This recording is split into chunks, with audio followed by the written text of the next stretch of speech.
আসসালামু আলাইকুম ওয়া রাহমাতুল্লাহ। সুধী দর্শক, দেশের প্রধান প্রধান জাতীয় দৈনিক পত্রিকার শিরোনামে স্থান করে নেওয়া গুরুত্বপূর্ণ খবরগুলো নিয়ে হাজির হলাম আপনাদের সামনে। আশা করি সাথেই থাকবেন। গুরুত্বপূর্ণ শিরোনামগুলোর মধ্যেই শুরুতেই ফুটবল বিশ্বকাপ 2026-এর খবর। অবিশ্বাস্য প্রত্যাবর্তন আর্জেন্টিনার। 13 মিনিট 15 সেকেন্ডে আর্জেন্টিনার পুনর্জন্ম। 13 মিনিটের ঝড়ে মিশর বিদায়। আর্জেন্টিনা কোয়ার্টার ফাইনালে। মেসি এবং মেসি বন্দনা বিশ্ব সমর্থকদের। আর্জেন্টিনার মহাতারকা লিওনেল মেসি। ব্যবসা করার জন্য মেসিকে বিশ্বকাপে রাখতে চায় ফিফা, অভিযোগ মিশর কোচের। কলম্বিয়াকে টাইব্রেকারে হারিয়ে কোয়ার্টার ফাইনালে সুইজারল্যান্ড। আগামীকাল প্রথম কোয়ার্টার ফাইনাল ফ্রান্স ও মরক্কোর মধ্যে। রাত 2টায় শুরু হবে খেলা। গতকাল টিএসসিতে আর্জেন্টিনা ভক্তদের বাদ ভাঙ্গা উল্লাস লক্ষ্য করেছে সারা বাংলাদেশ। দেশের প্রধান প্রধান জাতীয় দৈনিক পত্রিকার শিরোনামে স্থান করে নেওয়া দেশীয় সংবাদগুলোর মধ্যে আজ যা যা থাকছে। হঠাৎ সেনাবাহিনীর গ্রীষ্মকালীন মহড়া পরিদর্শনে প্রধানমন্ত্রী তারেক রহমান। সে সময় প্রধানমন্ত্রী তারেক রহমান বলেছেন, জনগণ সেনাবাহিনীর উপর গভীর আস্থা রাখে।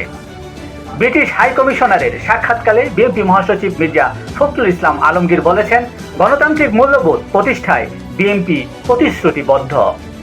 ইউপি নির্বাচনের তফসিল আগস্টে, ভোট অক্টোবরে। ইসি সূত্রের বরাত দিয়ে উপদেষ্টা জাহিদুর রহমান এ তথ্য জানান। বিদেশি বিনিয়োগ বাড়লেও গানা ও উগান্ডার পেছনে বাংলাদেশ। আংটার্ডের প্রতিবেদনে উঠে আসে এ তথ্য। বিশ্বের সবচেয়ে কম বাসযোগ্য শহরের তালিকায় তৃতীয় ঢাকা। ইআইইউর প্রতিবেদনে উঠে আসে এ তথ্য। ফিটনেস সার্টিফিকেট বাণিজ্য। গামকা অনুমোদিত হাসপাতাল ডায়াগনস্টিক সেন্টারে প্রতারণা। একযোগে 20,000 কোটি টাকার বাণিজ্য। বিদেশগামী শ্রমিকদের কাছ থেকে জিম্মি করে অর্থ আদায় করার অভিযোগ। রেকর্ড পরিমাণ বৃষ্টিতে বিপর্যস্ত রাঙ্গামাটি, চট্টগ্রাম ও বান্দরবান। চট্টগ্রামে 42 বছরের মধ্যে সর্বোচ্চ বৃষ্টিপাত। আবারও একদলীয় শাসনের পায়তারা চলছে বলে অভিযোগ করেছেন নাহিদ ইসলাম।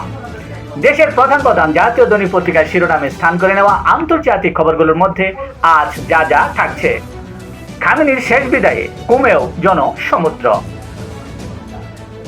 জামকারান মসজিদে শহীদ নেতার জানাজা অনুষ্ঠিত। ইউক্রেনে বড় হামলা রাশিয়ার, নিহত 28 জন।